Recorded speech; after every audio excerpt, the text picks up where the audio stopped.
Man, that is super loud. Jamming, bro. Hondra, did you watch the Super Bowl? Or the Super Bowl? Did you watch the World Cup? Of course. What do you think? Spain won that fair and square. I mean, they definitely beat them down. Yep. Handro was delighted, like me, because it was a victory for football. Oh, yeah, football won on Sunday. Definitely. After seeing all their fouls and how they play. I mean, you know, it was a game, that was for sure. It could have been really interesting right at the very end. There was a couple of shots on goal there. Mate, Finally, devastated. Oh my gosh, I know, right? To make it that close in like the 90+ minute. That's never Crazy. I think it's like the least attacking display by a team in World Cup final ever, statistically. I'm like sure. 0 shots on goal. Dude, this is Terrible. emotions. This isn't about the stats today. That's true. Yeah, we'll go on it. So yeah, Gannon just alluded to it then. Today's podcast is going to be buyer-specific advice. And we're going all feelings, no facts. Just straight advice. Just we're not feels. referring to no data, nothing. This is just gut checking from people who've been doing this a little while now, seen a couple of transactions, seen different markets, and in a market like this, just what our advice is. So I think this is going to be hard, honestly, because you and I are both absolute data nerds. But yeah, so how do we stay in our feels on this thing is going to be interesting. Well, Good luck. I'll give you an example right now. Okay. In my house, my wife and I looked at our mortgage the other day. Yeah. Our mortgage is 2.625%. That's our mortgage. Yeah. And I am actively looking to buy a new house. And Bless you. that sounds right. When someone's like, "Oh, you're not even just doubling your interest; you're like 250+% in your interest." Yeah, I'm looking at 6.5% interest. And people are asking me, why would I do that right now? Well, really, for me, the view of it and the feeling behind it is this is a long game. You know, during COVID, sure. when rates were really low, Jordan and I saw a house. We loved it by Edison. Yep. But everything moved so fast that we were left in the dust. We had no time to even process it. Yeah. The beauty of this market right now as buyers is we have time to process. So again, going further into this, we found a house north of Southern Hills, Fairway Estates, love that neighborhood. Yeah. We were able to go see it 2 or 3 times, take a contractor over, run through numbers, all of this without having to go under contract. Now, of course, we could have gone under contract and done that, but I didn't want to be, wasting the seller's time potentially or whatever. And for us, we were still figuring out if we wanted to get to a point of having to make an offer. Yeah. But in this market, we're having the time to do it. The reason I'm willing to do it in this market now is primarily, without sounding weird, I'm not paying an interest rate every month. Yeah. What I'm paying is a mortgage payment. So as long as I can get a house at a mortgage payment I'm comfortable with right now, Sure. when rates go down in the future, I'll refi and I'll be super happy. And when rates go down in the future and the market goes mental again, I'll be able to sit back and not have that stress of having to compete like people were. Yeah. And you've said it before, and I love the term, is like the best time to buy real estate is when there's no FOMO. Yeah. Or when there's blood in the streets, one of the two. Like But everybody's trying to do that now. Everybody's, capitalized up, and they're going to buy when there's really, really low deals and good deals. So it's going to make the markets. That's a crazy pace of market to try. Well, and you compete just said it then too. This is the other thing I love. Yeah. You said low deals. Yeah.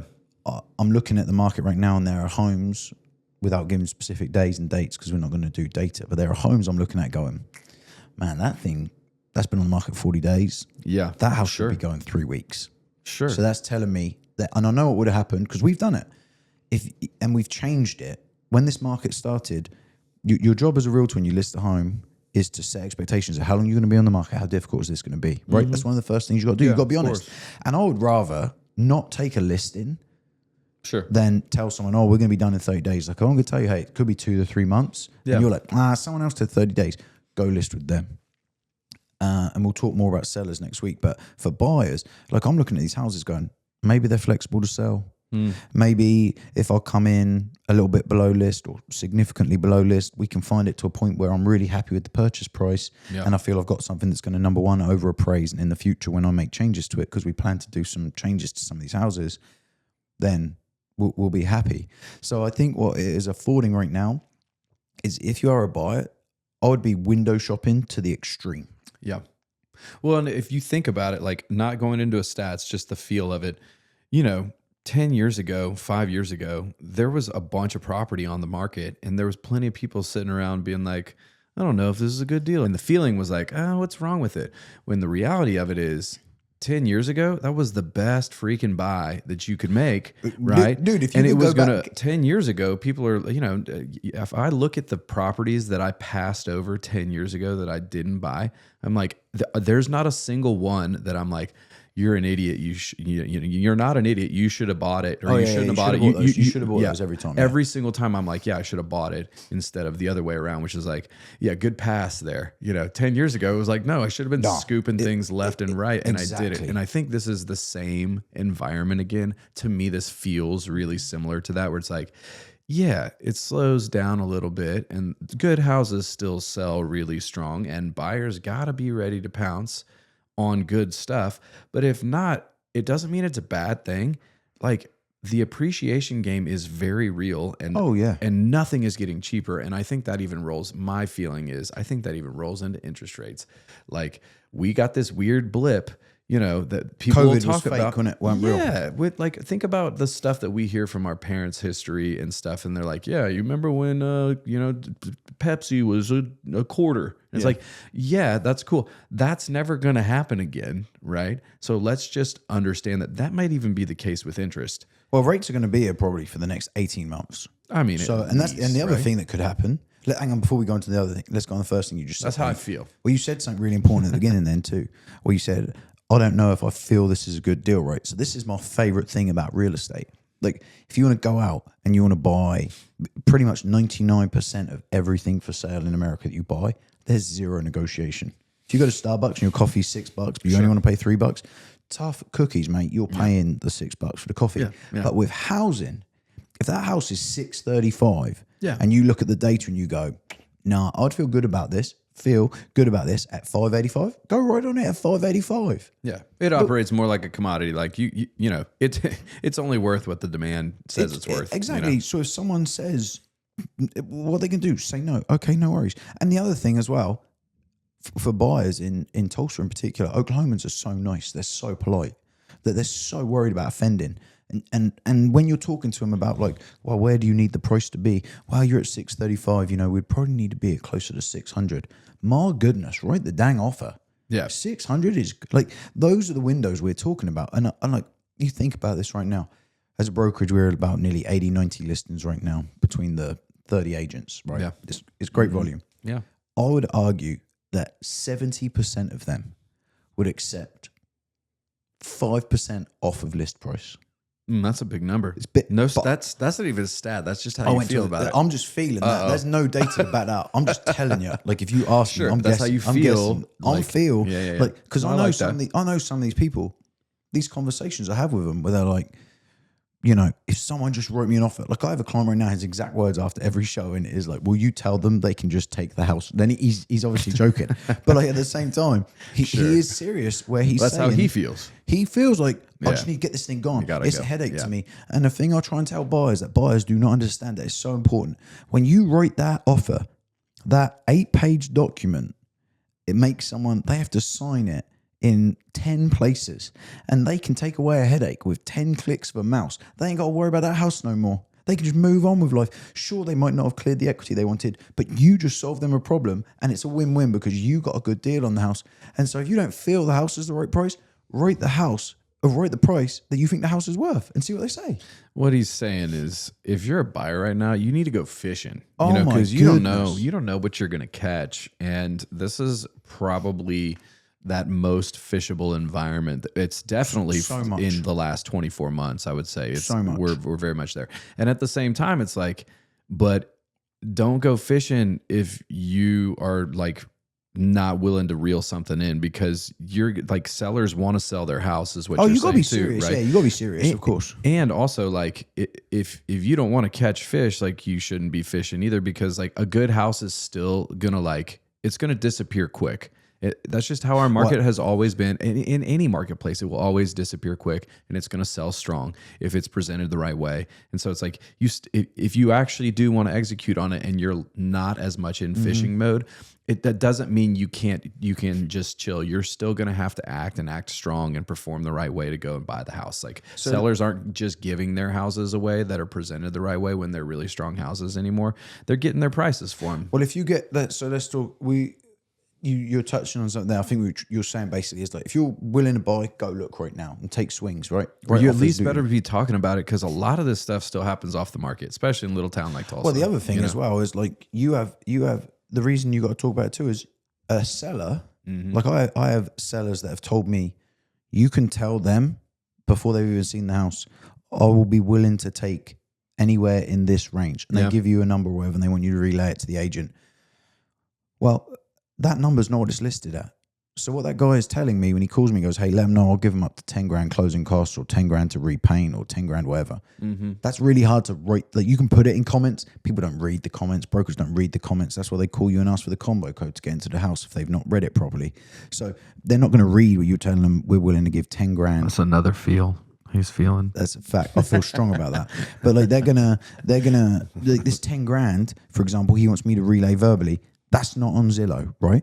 So this is the other reason you got to talk about it. Because if someone calls me and they're like, hey, I see this house you got listed, but I'm worried about XYZ, pause. He can give you 10 grand closing cost. Either buy down your rate, do what you want to do. But you touched on something else. Let's go back to this other thing you said. And you said it twice now. Certain ones still go quickly. So for buyers in Tulsa, where are the markets you do not feel you have the time and patience, or time to be patient and ability to fish right now? Go top 3. I think you probably can't fish like you're thinking. When I say fishing, I guess I'm saying like it's different, because like you can still like be scanning the market constantly. Is what I'm but if saying, we're telling someone they got time, but you can't wait. So exactly. if You're gonna have can't to wait. act. Where can you wait? You can't really do it in like the in my opinion, the $750 to probably $2 million benchmark in South Tulsa. You're just not. There's not a ton of them, right? Okay. And then the good ones, and when I keep saying the good ones, it's like when it's a really balanced floor plan and there's nice, clean, fresh amenities that maybe haven't been renovated, but they're in great condition, and it's balanced, and it's got good natural light, and it's got a decent yard, and it doesn't have a crazy driveway. I mean, like a generally decent house that's presented well, like that's the stuff that's good. It disappears quick. And I think it has more to do with those combinations of things than it is about like the feel of the house. It's like, there's you start to get real weird and real quirky. It's not going to do that. So South Tulsa, Midtown for sure. And, where Midtown though? I think the kind of cult followings, right? Like your Bryn Mawr, all this stuff south of, the school, the stuff that borders Cassia, Maple Ridge. I think you could fish longer on Brookside than you have been able to in a long time right now. Brookside new build territory right now. Yeah. If you're Ranch Acres, you're not fishing. That, that sucker gets snatched real quick. So there's some like deep cult followings in Midtown. What about Jinx Southeast? Southeast has its own. Yeah, but I think I would say a lot of it, is that way. But, again, there's funky stuff out there too that it's like it's going to sit. Same with Midtown. All of a sudden, it's funky out there. And the last one I would say is I think Stone Canyon's a sleeper, especially in that luxury stuff. That you can't wait? Yeah. Well, I love it. It's always off the back of the parade, right, in Stone Canyon. If you're a buyer and you're trying to get in Stone Canyon and you're looking around the parade, to me, that's like going to church on Christmas and Easter. It's like always putting its best foot forward. That helps a lot. And also, there's just not really another community kind of like that. We just don't have them in Oklahoma.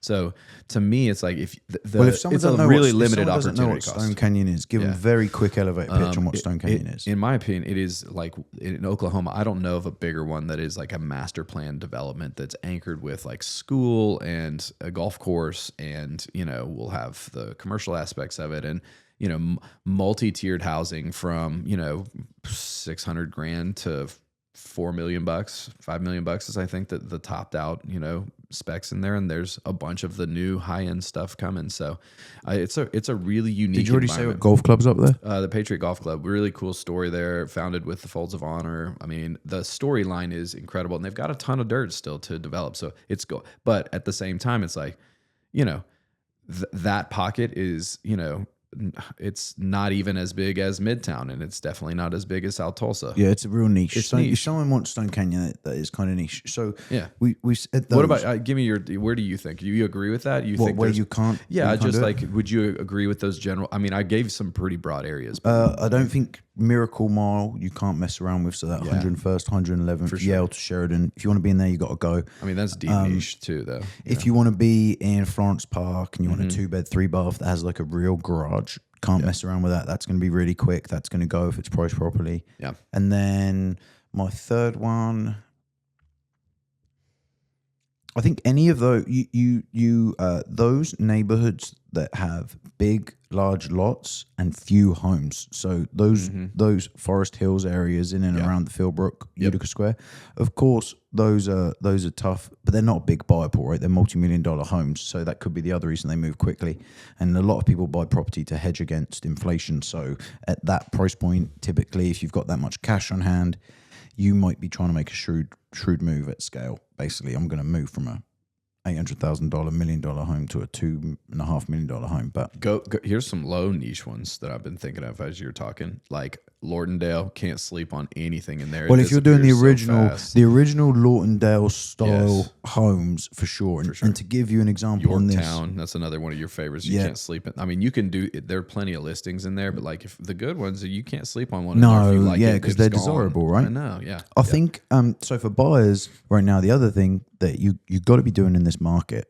So we've already said, don't be afraid to get out, look at homes, take bat, and have conversations with agents, because Zillow is obviously, and Realtor.com, Homes.com, all of those are great resources for the consumer. They put a lot in your hand, but they don't tell you the full story. To give you a very simple example of this, similar to Auto Trader, we're going through a deal right now where we're trying to find 3 Teslas. We thought we found 3 Teslas. Yesterday, we called the dealership out of Virginia. What it didn't tell us was there was about $20,000 difference in what they are quoting online to do that. But we had the conversation with them. We didn't just pull the trigger, and we avoided making the mistake. Yep. So the same is true in real estate. You see all this stuff on Zillow, Realtor.com, Homes.com. Call an agent. Call someone you know who can reach out to the listing agent. It may know about the property, may have information on it, because they can inform you. That's super important. Additionally, right now, if you are not talking to a lender, No matter how you feel about it, you should be talking. if you're You thinking got to of get out of moving, your feels and just talk to the lender, because they're going to put you in the box you need to be in, or help you understand the box you're in. because again, Or let's not think in. about it. At 6.5%, not a ton of people are calling lenders trying to get deals going on. So if you talk to a lender on the phone, maybe they've got some sort of incentive. For sure. They know about a program you can be in. Maybe they'll help you with some sort of closing cost assistance if you're doing a new build. But again, if you don't make these phone calls, if you don't have these conversations with people, you're going to miss out on the opportunity. And what's going to happen is the market's going to pass you by. And in real estate, you can't catch up to it. It's really hard. Like during COVID, we saw it. So many people were trying to do stuff during COVID, and they just missed out. Yeah, it's a good point on the, especially on the the feeling about how that that process feels. Like you don't want to get caught in those feels when you've missed it. Tell me, since we're talking about feelings, what do you feel like is a common buyer feeling that buyers should just like lay down on and kind of die to and move on, because it's kind of a No, it's that's unnecessary. that's It's a not good real. question. It's a false front. Like talk me through that. I think the thing right now is everything is expensive. Now, it is, right, we know inflation is high. It's expensive to go to the grocery store. Gas is expensive. We understand that. One of the things I think is important, again, is you buy a house in the confines of what you're comfortable paying monthly as a mortgage, unless you're a cash buyer. Mm-hmm. So one of the things is a feeling to make sure you are very comfortable with is my wife and I. We know what our ceiling is, what we're comfortable with. Mm-hmm. Beyond that, we don't feel comfortable going above it. Yeah. So if I cannot get that house with the amount of savings I have Yeah. to get it to that monthly payment, I don't need to buy it. It's not right for me. Yeah. So again, feeling like you are going to be squeezed in this market. I showed a young lady a house yesterday, single mom, 2 kids. we looked at a house. She has about 18% down payment. And when we ran the numbers on what it would be, and I was very aggressive on what our insurance could cost, she can buy the house and have a monthly payment lower than what she's currently renting a house for. Right. And it's bigger. Common in Oklahoma. It's common. Happens a lot. But if you ask her about anything else in her life right now, it feels expensive. Sure. She got kids going to the grocery store. She got kids in summer camp. She got to buy clothes. All of these things, they're expensive. But she's going to be able to get the house for less than she's renting. So again, if you feel this way about it, that's where you have to talk to an agent, because at the end of the day, we could know of a deal. If you tell me what your monthly payment is and what you have access to, it's very easy to reverse engineer that math and go, we do not need to look at a house beyond X price point. And the beauty of Tulsa is we're not like in LA or San Diego where their entry level to the market's 800 grand. So true. Yeah. Like we can put you, Lindsay Kennedy got a house in Leawood North. Great area in Tulsa, in my opinion. If you like Patrick Henry area, you need to look at this place. It's like south of 45th and Harvard on the east side, north of 61st. Great area. She got a 3-2 in there. Single story, big corner lot, 2-car garage, $289. Yeah. Awesome. And sure, the house needs some cosmetic work. You want to make some tweaks on it, but it's completely livable. It's not a dump. Sure. So especially with that sort of proximity to everything. I mean, it's so insane. to me, I'm looking at that going, if you're trying to buy, that's a great house to go get right now. Yeah, go put money into it. In 10 years, you will never even question it. You're never going to doubt it. I mean, look what's happened in Patrick Henry, and look what's happened in all those other areas that people felt that way about in Midtown. You bring up the point that I was going to make on like my own answer to my own question, which is I think that one of the feelings that consumers, buyers for sure, have to just kill in their mind is the feeling that they don't want to go see a house because of the assumptions they've made after looking at just the pictures or a video of it or whatever. Go see the house. Oh, you're saying don't rely on just the yes. Like call your agent, go get inside the house and evaluate it for yourself in person, because I can't tell you how many times like somebody talks themselves out of something. Right? Yeah. Because pictures are hard. It's a 2D picture of a 3D space. This is why we're doing less photos now on listings. We've gone through this shift where it's crazy. It's max is like 100 photos you can put on a listing on the MLS or something. Yeah, but at some point that's not even like just go like you need enough pictures where somebody's like, we should see that in person, because the pictures don't matter. Does it have so I did that yesterday. Again, the one I went in last night, if you look at the photos of it online, it's very hard to understand the floor plan of the house. And immediately you start to judge that, and that's not fair. And as soon as I walked in it yesterday, I was like, oh, this feels way different to the photos. I like that room in person. That's cool. And how often does that happen to you in real estate? Oh, all the time. All the time. Now, we're a little different because we look at those pictures and go to houses in person so often. So we're an unfair judge of the photos a lot of times. Like we can pick up on things that consumers not doing that, right? So to me, I would say, for sure, get out of your own head there. Just go see the house. You're not bugging an agent. We do this for a living. People want to, like, we will show you the house, I promise. And that's another thing, by the way, to know. A good agent, like, I love it when I won't show you the house. I'm just bad agent. I want to be really clear about that. Bad agent. We've got great agents that will show you the house. What I'm saying is our agents will all want to go do it. Sure. Because that's how we stay up with the market too. Yeah. Like we can only look at pictures so much. Sure. But if there's an area of town where I'm interested in buying or listing, I will go look at other houses on my own to stay attuned with the market and see what's going on. But like, if someone calls me, like tonight I'm going to be showing a guy, first time home buyer, not fully dialed in on the finances, but he needs to build a baseline understanding. And at the price point he's looking at, mate, we're going to go look at them because I need to be aware of what is out there, right? So for sure. In summary, one of the things we want to stress as well, we are not encouraging anyone to go outside of their comfort zone with monthly payments or anything like that. The rule number one as a buyer right now is with rates and things like where they are, if you can't afford the monthly payment, you just can't afford the house. It's easy to get house poor right now because things are expensive. Yeah. So you don't want to be, don't be that person, right? So reverse engineer everything. Look at what you're comfortable at as a monthly payment. Mm-hmm. Look at your down payment amount that you have access to. And then that will give you the baseline of where you should be shopping. Do not be afraid to look above that baseline just a little bit because you still may be able to get the house at that price point. And to Gannon's point earlier, don't be afraid to write offers. No one is going to be offended. If an agent ever sounds like they're offended on the phone, they're not doing their job, because our job in this is to facilitate the transaction, not to be an advocate or make someone feel a way about it. How high should somebody shop above their threshold? 5%, 10%, 15%. So if I'm looking at, That's just a feeling. This is not a stat. If I was looking at 500 grand, I did it for a client this week. They're looking, say, You going up to 550? I would go up all to the way? 550 because the reason is this: 10%. I could see something come on the market day one at 550 Yep. and go, I like it, but not for 550. What I'm if gonna you're- keep an eye on it. What if you're at $1 million? How high?